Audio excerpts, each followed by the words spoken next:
আচ্ছা, যদি কখনো শোনেন আপনার প্রিয় মানুষটাকে অন্য কেউ স্পর্শ করার চেষ্টা করেছে, আর সেই কারণে আপনার প্রিয় মানুষটা আপনার থেকে দূরে চলে যেতে চাইছে, তাহলে তখন আপনি কি করবেন? তখন কি আপনি তাকে দূরে ঠেলে দেবেন, নাকি সব কিছু ভুলে আপনি তাকে আপন করে নেবেন? নমস্কার, আপনারা শুনছেন রাতের গল্প। রাতের গল্প মানেই মন ভালো করার গল্প। রাতের গল্পে আজ আপনারা শুনবেন লেখিকা রূপকথার কলমে গল্প হৃদ মাঝারে আয়। চলুন তাহলে গল্পটা শুরু করা যাক।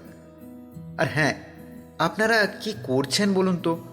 গল্পগুলো শুনুন এবং বন্ধুদের মধ্যে ঝটপট শেয়ার করে দিন, আর কমেন্ট করে জানান গল্পগুলো আপনাদের কেমন লাগছে। শুরু হচ্ছে আজকের গল্প হৃদ মাঝারে আয়। এই তরি, শোনো না, অভিমান করো না প্লিজ। আচ্ছা সরি, পরের বার থেকে আর কখনো দেরি হবে না। তাড়াতাড়ি আসবো, প্রমিস। এইভাবে মুখ ফুলিয়ে থেকো না প্লিজ। এই তরি, আরে কথা তো বলো প্লিজ। প্রেমের শহর কলকাতা। সেই শহরের কোনো এক বাড়ির হলরুমে বসে আছে এক অভিমানিনী। আর তার দোষী যে সে অনবরত চেষ্টা করে চলেছে অভিমানিনীর অভিমান ভাঙানোর। তবে দোষটা হয়তো একটু বেশি বড় করে ফেলেছে, তাই তো প্রিয়তমার মন ভাঙানো কঠিন হয়ে গেছে তার কাছে। এই তরি শোনা, কথা তো বলো। ধুর, ভালো লাগে না। এর থেকে ভালো হতো আমি ফিরতামই না বাড়ি। এতক্ষণ রেগে থাকলেও এবার চোখ দিয়ে অশ্রুকণা গড়িয়ে পড়ল তরির। ছেলেটার দিকে তাকিয়ে অভিমানী কণ্ঠেই বলে উঠল, সেই তো, এখন তো আসতে মন যাবে না। এখন তো আমি পুরনো হয়ে গেছি না। দিল্লিতে নতুন নতুন সুন্দরী মেয়ে দেখতে পাও, তাই না? একে তো এতদিন পর পর আসবে, আর ওনার উপর রাগ করলে উনিও রেগে যাবেন। তুমি সব সময় এমন করো। একে তো আমি শরীর অসুস্থ নিয়ে তোমার সাথে দেখা করতে আসলাম, আর তার উপরে তুমি আমাকেই কাঁদাচ্ছ। তুমি বড্ড পচা অভি। তরি একদমে সব কথাগুলো বলল, আর তারপর হাঁপাতে লাগলো। তোমার কি হয়েছে তরি?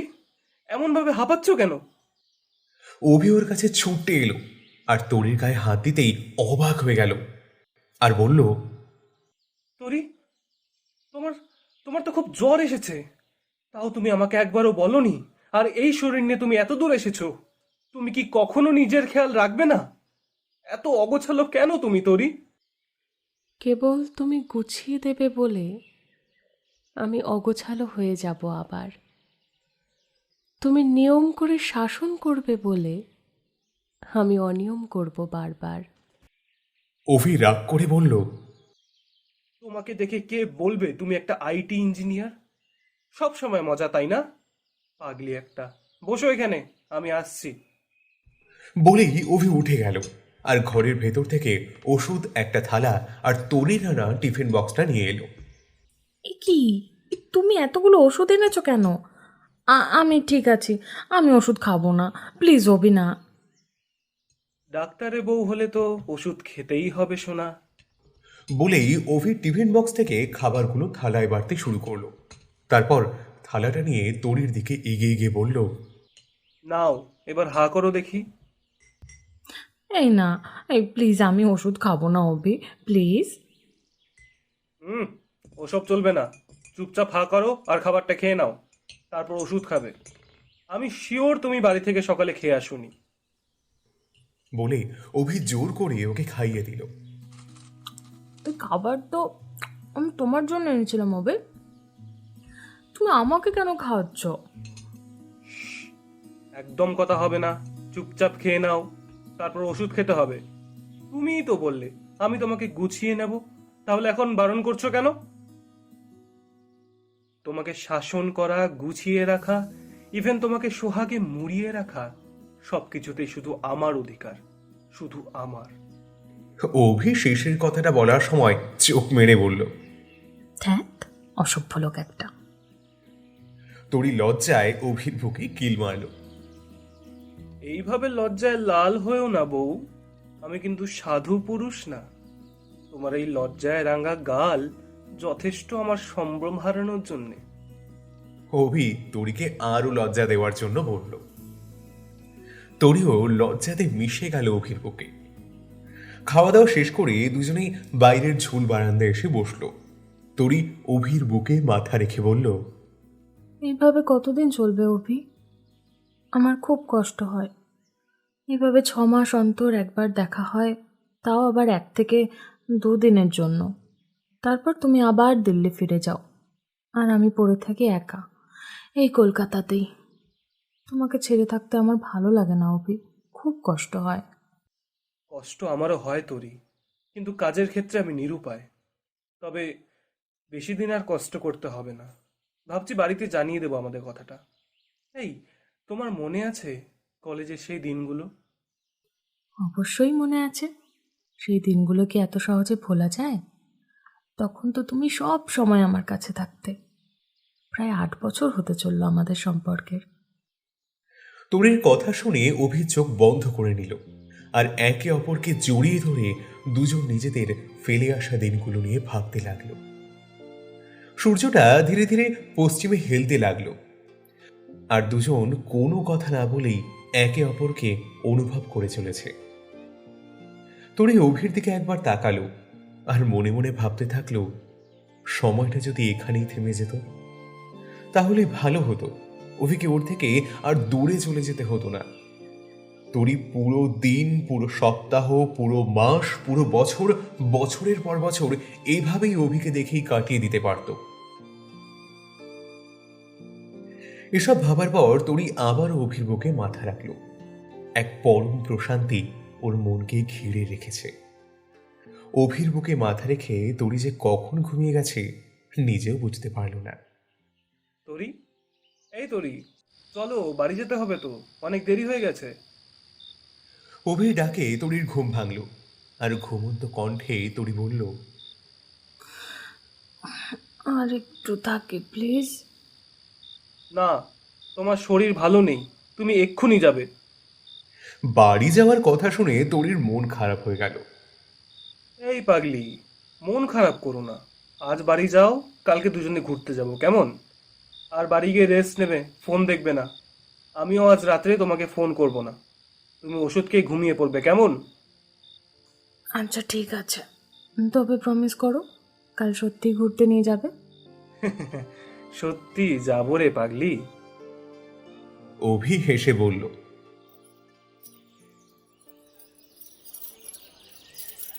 আয়নার সামনে দাঁড়িয়ে রেডি হচ্ছে তরি।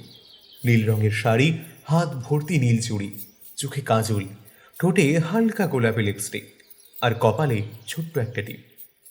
তরি সাজগোজ করছিল, তক্ষুনি অভির কল এলো। হ্যালো, হ্যাঁ বলো। হ্যালো, হ্যাঁ নিচে দাঁড়িয়ে আছি, কতক্ষণ লাগবে তোমার? এই তো আর 5 মিনিট। সে তো 1 ঘন্টা থেকে তুমি 5 মিনিট বলছো, কিন্তু এতক্ষণেও এলে না। ধুর, পা ব্যথা হয়ে গেল, আর ভালো লাগে না। এর জন্যই গুণী ব্যক্তিরা বলে নারী জাতির কথায় বিশ্বাস করাই উচিত নয়। আর 5 মিনিটের ভরসায় তো কখনোই আগে বেরোনো উচিত নয়। কথাগুলো মনে মনে ভাবলো অভি, তারপর মুখে বলল, আচ্ছা আমি দাঁড়াচ্ছি, তুমি তাড়াতাড়ি এসো। বলেই ফোন কেটে দিল অভি। তরিও ফোন রেখে সাজাতে মন দিল। সাজগোজ শেষ হতেই চুল ঠিক করে আয়নার দিকে তাকিয়ে তরি বলে উঠল, so beautiful, so elegant, just looking like আ ওয়াও। বলেই আয়নার দিকে একটা চুমু ছুড়ে দিল তরি। বাইক সাইডে দাঁড় করিয়ে বাইকের ওপর হেলান দিয়ে দাঁড়িয়ে আছে অভি, আর একটা বিরক্তিকর চেহারা নিয়ে এদিক ওদিক দেখছে। হঠাৎ সামনে তাকিয়ে তরিকে আসতে দেখে ওর চোখ আটকে গেল, আর 2 হাত বাম দিকে এনে চোখ বন্ধ করে বলল, হায়!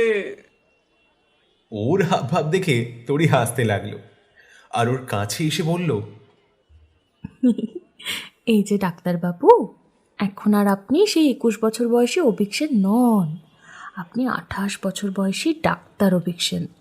তাই নিজের আবেগকে সামলাতে শিখুন, না হলে যে লোকে পাগল বলবে। লোকে পাগল বলুক, মাতাল বলুক, তবুও তোমার পিছু ছাড়বো না। বুঝলে প্রিয়তমা, আমার কাছে তো তুমি সেই আগের ছটপটে অগোছালো তরি মুখার্জি আছো, তাই না? তোমাকে প্রতিনিয়ত প্রত্যেক রূপে দেখে আমি প্রেমে পড়ে যাই, ঠিক প্রথম দিনের মতো।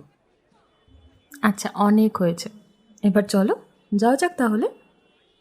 অভি বাইক স্টার্ট করলো আর দুজনেই বেরিয়ে পড়লো গন্তব্যহীন কোনো এক রাস্তার দিকে। এই তরি, মনে আছে কলেজ থেকে ছুটি পেলেই আমরা এইভাবে বেরিয়ে পড়তাম দুজনে? কত মজা হতো, তাই না? এতটা বলেই থেমে গেল অভি, কারণ বাইকের আয়না দেখলো তরির মুখটা ভার হয়ে গেছে।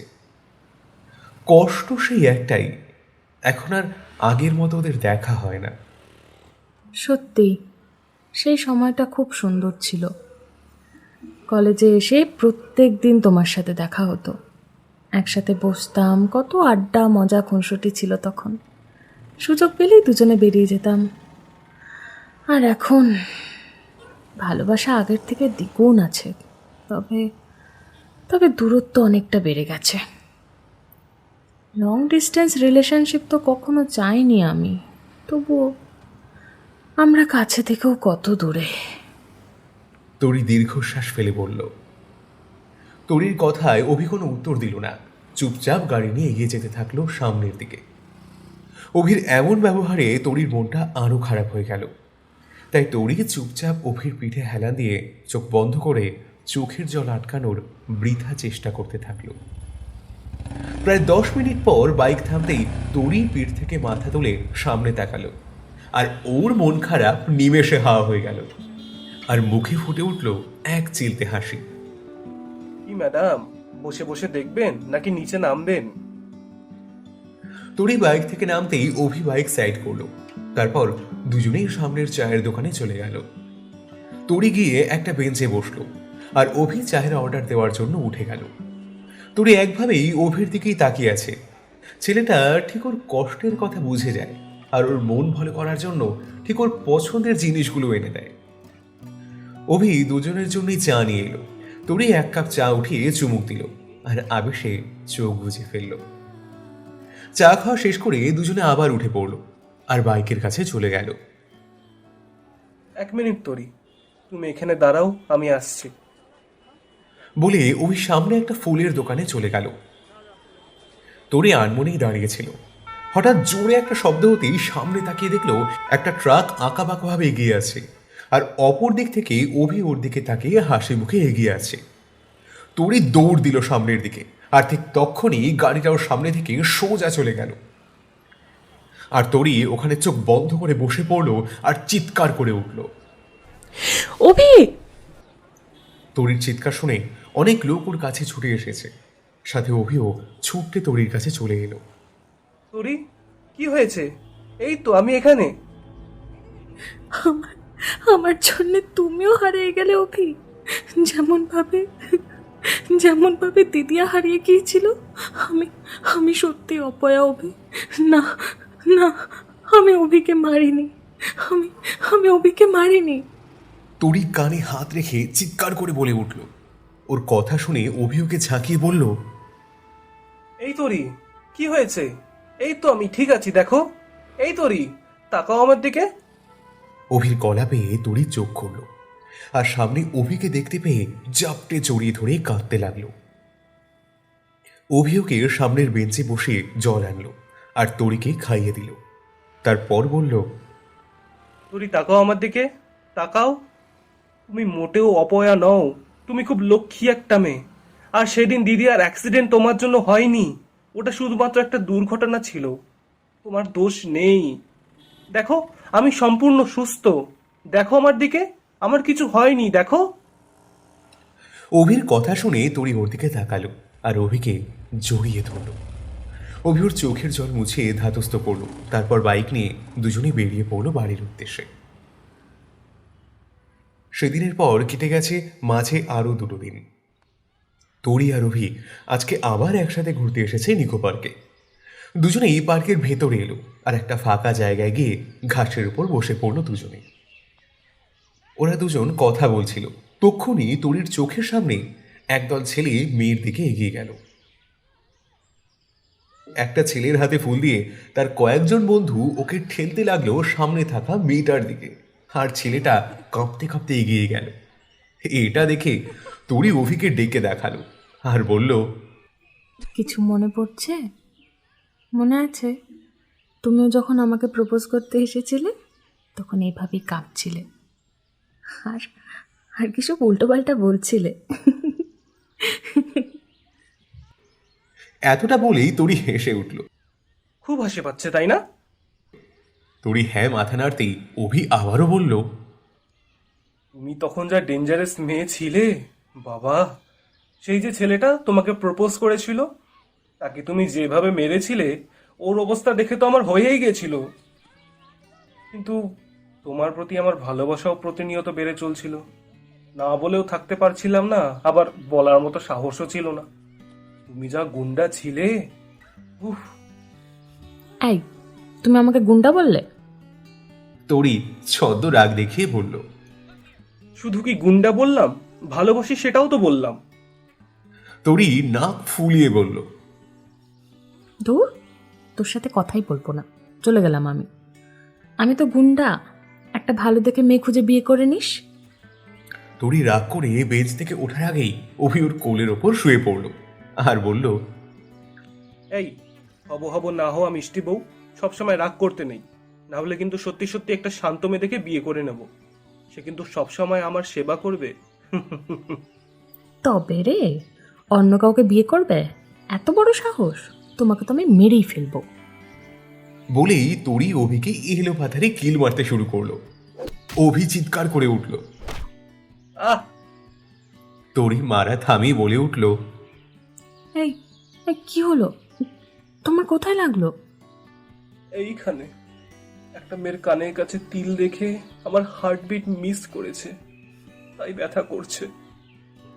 অভি বুকের বাম দিকে হাত রেখে বলল। ধ্যাত, সবসময় দুষ্টুমি। তরি ওকে আলতো করে কিল মেরে বলল, সত্যি তোমার প্রতিটা রূপে আমি ঘায়াল হয়ে যাই, ইভেন তোমার ওই কলেজের লেডিডন রূপেও। দূর। আচ্ছা শোনো না, আমার মনে একটা প্রশ্ন জেগেছে অনেক দিন থেকেই, তবে জিজ্ঞেস করা হয়নি, আজ হঠাৎ মনে পড়লো। বলো। এটাই যে তুমি এত শান্ত শিষ্ট কলেজের হার্ট থ্রুব মানুষ, তা তুমি আমার মতো অগোছালো মারকুটে অশান্ত একটা মেয়ের মধ্যে কি এমন দেখেছিলে যে এত ভালোবাসো আমাকে? বাট প্লিজ এটা বলবে না যে তোমাকে আমি ভালোবাসি তাই তোমার সব কিছুই আমার ভালো লাগে। অভি কিছুক্ষণ চুপচাপ ভাবল, তারপর চোখ বন্ধ করে বলতে শুরু করলো। সত্যি বলতে, তোমার সাথে প্রথম পরিচয় খুব একটা তো ভালো হয়নি। তোমাকে প্রথম আমি কলেজে কয়েকটা ছেলের সাথে ঝামেলা করতে দেখেছিলাম। সেদিন খুব রাগ হয়েছিল, একটা মেয়ে এমন রাগী কেন। এরপর দেখতাম প্রায়ই তোমাকে এর ওর সাথে ঝগড়া করতে। সেদিন থেকেই তোমার থেকে দূরে থাকবো ভেবেছিলাম। এতটা বলেই অভি একটু দম নিল, তারপর আবার বলল, এরপর তোমার সাথে আমার আর দেখা হয়নি। তারপর তোমার যে রূপটা আমি দেখেছিলাম, সেই রূপটাই আমাকে মুগ্ধ করেছিল।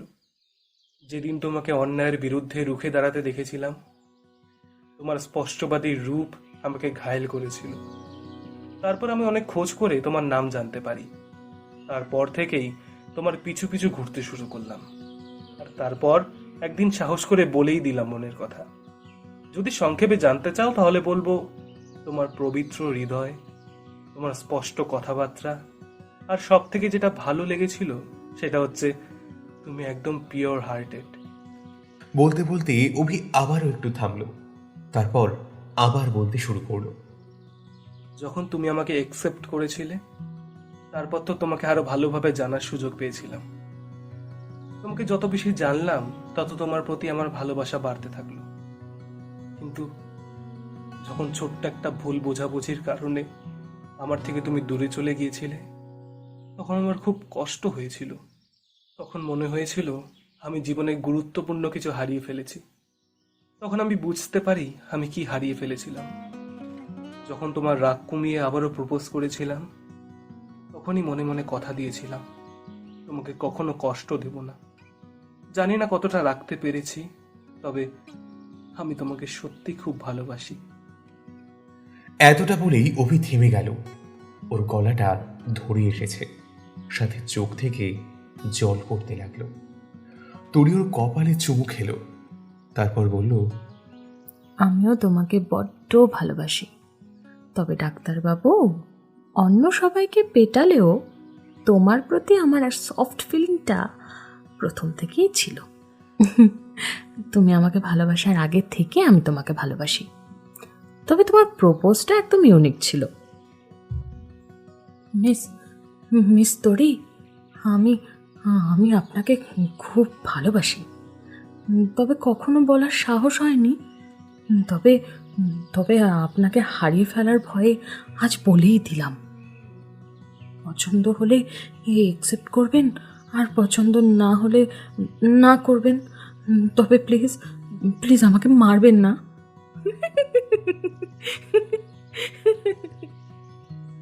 এতটা বলেই তরি হাসতে লাগলো। অভি তরির চোখের দিকে তাকিয়ে বলল, আচ্ছা, তার পরের প্রপোজটার কথা মনে নেই? হাঁটু গেড়ে স্পষ্ট ভাষায় বলেছিলাম। তরিও ওর চোখের দিকে তাকিয়ে থাকলো। তরির চোখে দেখতে দেখতে হঠাৎ অভি বলে উঠল, এই তরি, তোমার চোখ তো ফ্যাকাশে হয়ে গেছে। তোমার তো হিমোগ্লোবিন কম, সাথে তোমার ঘুমও কম হচ্ছে, তাই তো চোখের নিচে হালকা ডার্ক সার্কেল পড়ে গেছে। অভির কথা শুনে তরির মাথা গরম হয়ে গেল, আর অভির মাথা ঘাসের উপর নামিয়ে উঠে দাঁড়িয়ে রেগে বলল, কপালটাই খারাপ আমার। কোন কুক্ষণে যে ডাক্তারের প্রেমে পড়েছিলাম। অন্যের প্রেমিক চোখের দিকে তাকিয়ে রোম্যান্টিক কথা বলে, আর আমারটা চোখ দেখে রোগের কথা বলে। ধুর, পোড়া কপাল, সব আমার পোড়া কপাল। তরি, ও তরি, তরি ডার্লিং।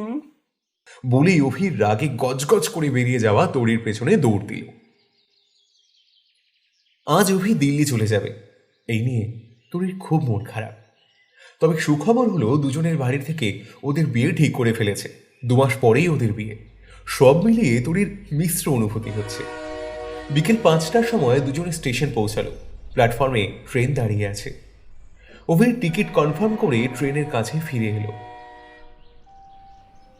নিজের সিট নাম্বার খুঁজে ব্যাগ ভেতরে রেখে বাইরে তরির কাছে এসে দাঁড়ালো।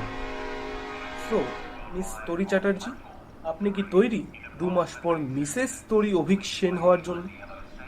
তরি কিছু না বলে চুপচাপ মাথা নিচু করে দাঁড়িয়ে আছে দেখে অভি দুহাত দিয়ে ওর মুখ ওপরে তুলল, আর দেখলো তরি কাঁদছে।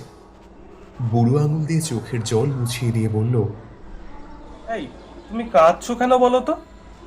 1 মিনিট, তুমি কি আমার চলে যাওয়ার জন্য কাঁদছো, নাকি আমার সাথে বিয়ে করবে তার জন্য কাঁদছো?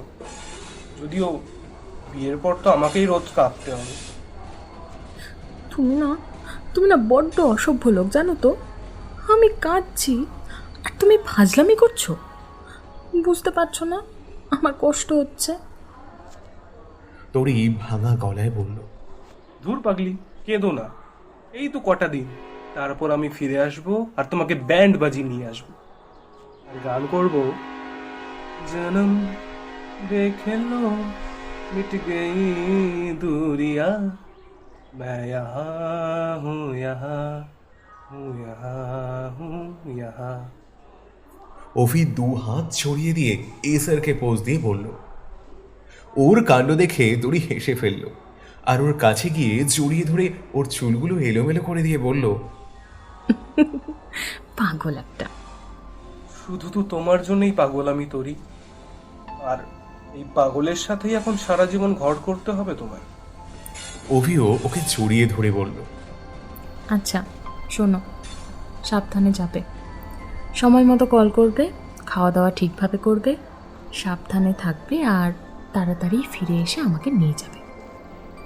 जो हुकुम बेगम साहेबा। একটু পর ট্রেনের হুইসেল বেজে উঠল। অভি ট্রেনে উঠে পড়ল, আর তরিকে হাত নাড়িয়ে বিদায় জানালো। ট্রেন ধীরে ধীরে প্ল্যাটফর্ম ছেড়ে এগিয়ে যেতে লাগলো। অভি দরজার কাছে দাঁড়িয়ে হাত নাড়াতে লাগলো। তরিও ট্রেন না যাওয়া অবধি দাঁড়িয়ে থাকলো। তারপর স্টেশন থেকে বাইরে এসে গাড়ি করে বেরিয়ে গেল।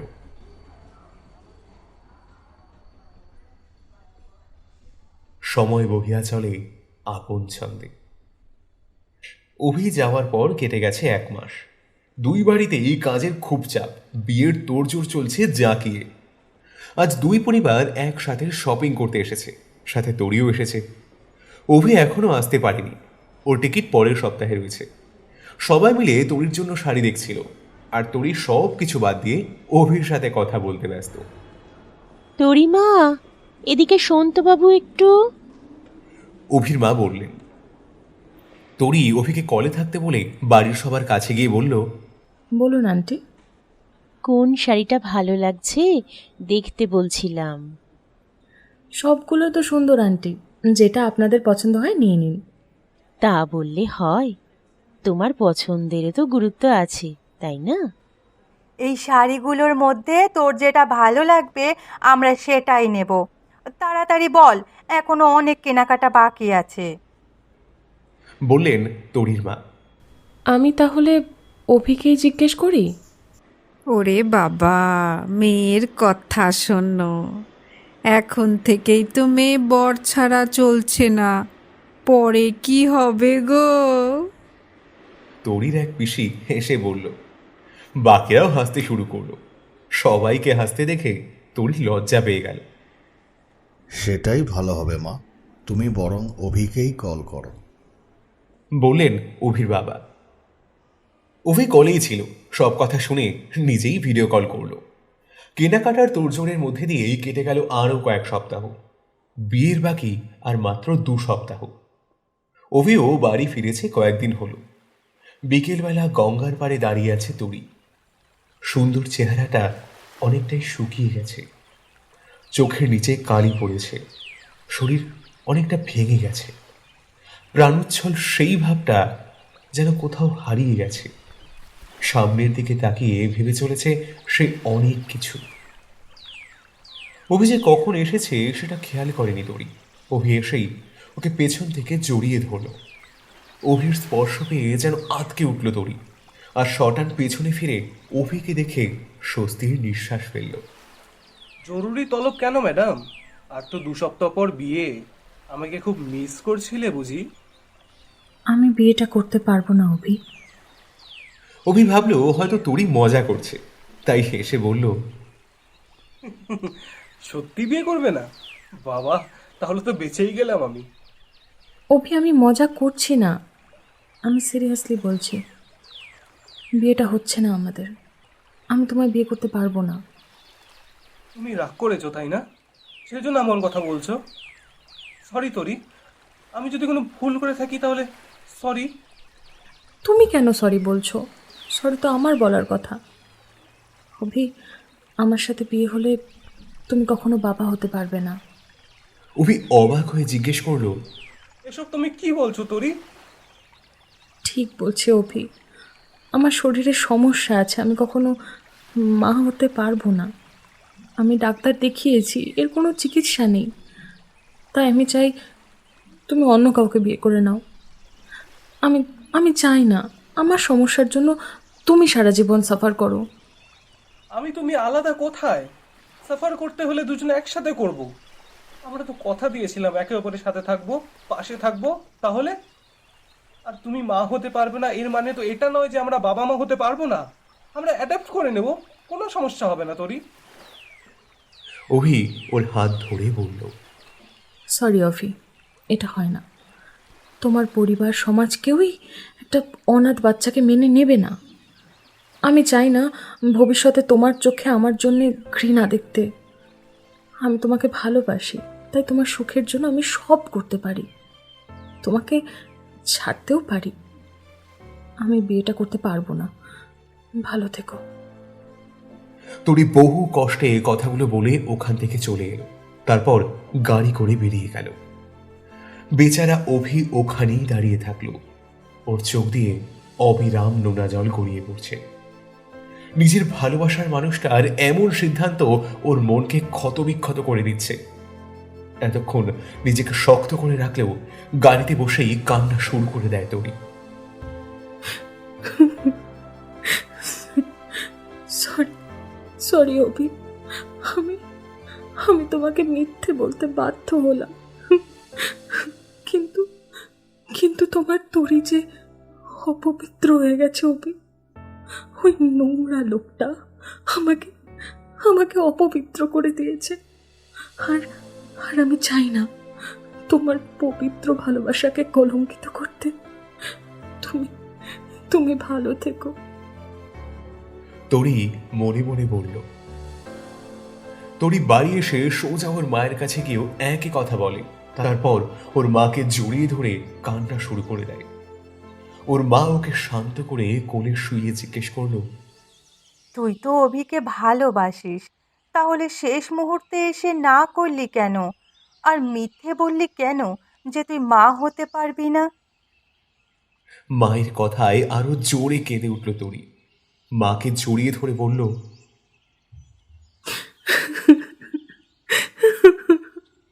তোমার তোমার মেয়ে অপবিত্র হয়ে গেছে মা। এসব তুই কি বলছিস? তরি ওর মাকে আঁকড়ে ধরে বলে উঠল, গত সপ্তাহে অফিসে ছুটি নিতে গেছিলাম, মনে আছে? সেদিন সেদিন বিকাশটা আমার কলিগ লিফটে আমার সাথে জবরদস্তি করবার চেষ্টা করে। ওই লোকটা খুব বাজে মা, ওর নজর খুব খারাপ, সবসময় আমার দিকে খারাপ নজরে তাকাতো।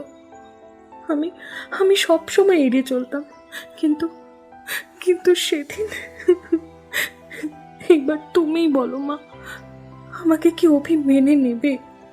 আমি ওর চোখে নিজের জন্য ঘৃণা দেখতে চাই না, তাই এমন করেছি মা। তরির কথা শুনে ওর মা স্তব্ধ হয়ে গেলেন আর তরিকে জড়িয়ে ধরলেন। এই সময় তরির ওর মাকে সব থেকে বেশি করে প্রয়োজন। কেটে গেছে আরো 1 সপ্তাহ। সেদিনের পর থেকে তরি অভির সাথে যোগাযোগ বন্ধ করে দিয়েছে। তরির নিজের ঘরে দরজা লাগিয়েই বসেছিল। হঠাৎ দরজায় টোকা পড়ার শব্দে উঠে এসে দরজা খুলতেই অবাক হয়ে যায় সে। ওর সামনে অভি দাঁড়িয়ে। তুমি তুমি এখানে কি করছো? যদি এই জগতে থাকো তাহলে তো জানতে পারবে যে আমি গত 7 দিন ধরে 1000-এ বেশি কল করেছি, মেসেজ করেছি। তোমার তো কোনো রেসপন্সই নেই। তাই আমি নিজেই চলে এলাম তোমাকে মনে করাতে যে আর কদিন পর আমাদের বিয়ে। তুমি কি পাগল হয়ে গেছো? তোমাকে তোমাকে সেদিন আমি বললাম যে আমি তোমাকে বিয়ে করতে পারবো না, তবুও তুমি এখানে এসেছো। সে তো তুমি বলেছো যে বিয়ে করবে না, আমি তো বলিনি, তাই না? আমি তো তোমাকেই বিয়ে করব। অভি ওর চোখের দিকে তাকিয়ে বলল, তোমার মাথা খারাপ হয়ে গেছে অভি, তুমি কিছুই জানো না। প্লিজ বোঝার চেষ্টা করো, তুমি চলে যাও। মাথা আমার না তোরই তোমার খারাপ হয়ে গেছে, তাই তো তুমি পাগলের মতো বকছো। তবে জানো কি, ভালোবাসায় বিশ্বাস আর ভরসা থাকা অত্যন্ত প্রয়োজন। তরি কিছু না বলে অভির দিকে তাকালো। অভি ওর কাছে এসে তরির হাত ধরে আবার বলল, আমি সব শুনলাম তোরই আন্টির কাছে। এতদিনের সম্পর্ক আমাদের, তুমি আমাকে এই চিনলে? শরীরটুকু সব নয় তোরই, তোমার মনটা তো আমার, তাই না বলো? তাছাড়া আমি তোমাকে ভালোবেসেছি তোরই, তোমার শরীরকে নয়। না অভি, এটা হয় না, আমি অপবিত্র হয়ে গেছি। এখন তুমি এমন বলছো, কিন্তু একটা না একটা সময় গিয়ে তোমার মনে হতেই পারে তোমার স্ত্রীর শরীরে অন্য এক পুরুষের স্পর্শ আছে। তখন তোমার আমার উপর ঘৃণা হবে অভি। আমি তোমার চোখে আমার জন্য ঘৃণা দেখতে পারবো না অভি, তুমি প্লিজ চলে যাও। তরি ওর হাত থেকে হাত ছাড়িয়ে নিয়ে বলল। এইবার অভি ওর সামনে এলো আর ওর হাত ধরে খাটে বসিয়ে বলল, আমার চোখে তুমি তোমার জন্য কখনো ঘৃণা দেখতে পাবে না তোরই। তুমি আমার কাছে সেই আগের তোরই থাকবে, একদম ফুলের মতো পবিত্র। অপবিত্র তো সেই মানুষ যে তোমাকে খারাপভাবে স্পর্শ করতে চেয়েছে। কলঙ্কিত তো সেই সমাজ যারা মেয়েদের সামগ্রী ভাবে। তাছাড়া চাঁদেরও তো কলঙ্ক আছে, তবু আমরা তার সৌন্দর্যে মুগ্ধ হই, তাকে ঘৃণা করি না। তুমিও তো আমার চাঁদ তোরই, প্লিজ আমাকে ফিরিয়ে দিও না। আমি তোমাকে ছাড়া এক মুহূর্ত থাকতে পারবো না তোরই, পারবো না। অভি আকুতি মেশানো স্বরে বলল, এসব কথা গল্পেই সুন্দর অভি, বাস্তবে নয়। বাস্তবটা বড় কঠিন, আর বাস্তবটা হলো আমি অপবিত্র। তুমি ফিরে যাও অভি। তরি উঠে দাঁড়িয়ে বলল। তরির বারবার নিজেকে অপবিত্র বলা দেখে অভির রাগ মাথায় চড়ে গেল। ও তরির দুহাত ধরে হ্যাঁচকা টানে নিজের দিকে ঘুরিয়ে বলতে শুরু করলো। তুই পবিত্র না অপবিত্র তাতে আমার কিচ্ছু যায় আসে না। আমি তোকেই ভালোবাসি আর তোকেই ভালোবাসবো, সে যেই পরিস্থিতি আসুক না কেন।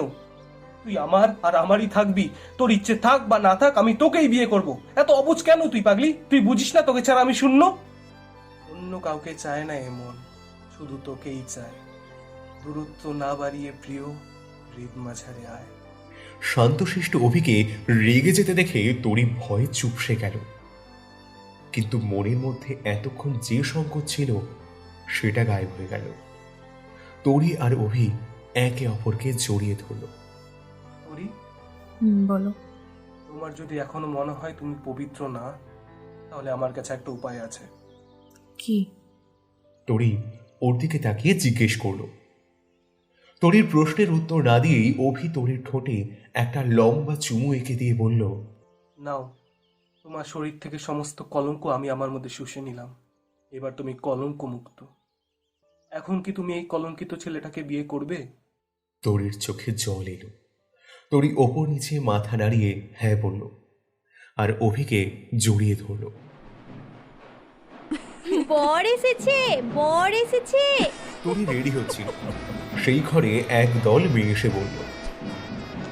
অভি এসেছে শুনে তরির বুকে যেন আনন্দের বাজনা বাজতে লাগলো। এতদিন দুজনের প্রেমিক প্রেমিকার সম্পর্কে ছিল, কিন্তু আজ ওদের ভালোবাসা পূর্ণতা পাচ্ছে। ওরা পবিত্র এক সম্পর্কে বাধা পড়ছে সারা জীবনের জন্য। এটা ভাবতেই ওর মনের মধ্যে হাজার প্রজাপতি উঠতে শুরু করেছে। তরি জানলার কাছে এসে লুকিয়ে দেখলো ওর প্রিয় মানুষটাকে। মেয়েকে আনুন, লগ্নের সময় তো হয়ে এলো। পুরোহিত মশাই বলতেই তরির মা ওর দাদাদের তরিকে আনতে পাঠালো।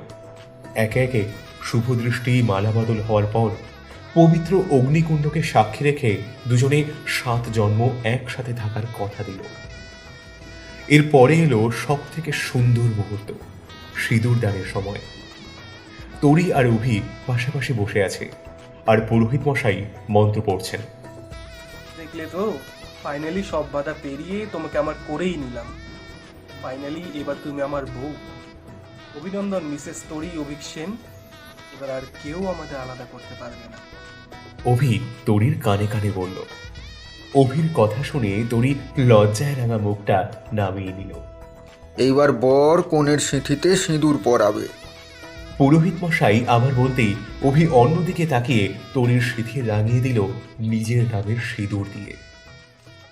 আকাশের দিকে তাকিয়ে ব্যালকনিতে দাঁড়িয়ে আছে তরি। কিছুক্ষণ আগেই সমস্ত নিয়ম কানুন থেকে ছাড়া পেয়েছে, তাই ফ্রেশ হয়ে এসে খোলা হাওয়ার মাঝে দাঁড়িয়ে অনেক কিছুই ভাবছে তরি।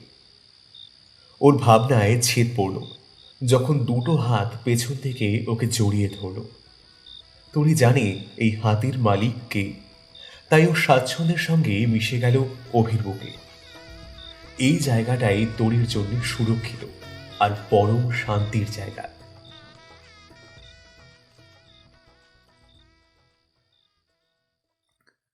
তাহলে কেমন লাগলো আমাদের আজকের গল্প? ভালো লাগলে অবশ্যই শেয়ার করুন। আজকের গল্পের সূত্রধার আমি সূর্য, গল্প পাঠে নিগম, বিভিন্ন চরিত্রে কৃষ্ণেন্দু, তৃষা, ঝিনুক, পূজা, ইরিনা, অরিত্র, পৌত্তুষা, সূর্য, শব্দগ্রহণে সূর্য, আবহে দীপ, পরিচালনায় টিম রাতের গল্প। তাহলে আবার দেখা হচ্ছে অন্য কোনো গল্পে। ততক্ষণ সবাই ভালো থাকুন, সুস্থ থাকুন। শুভরাত্রি।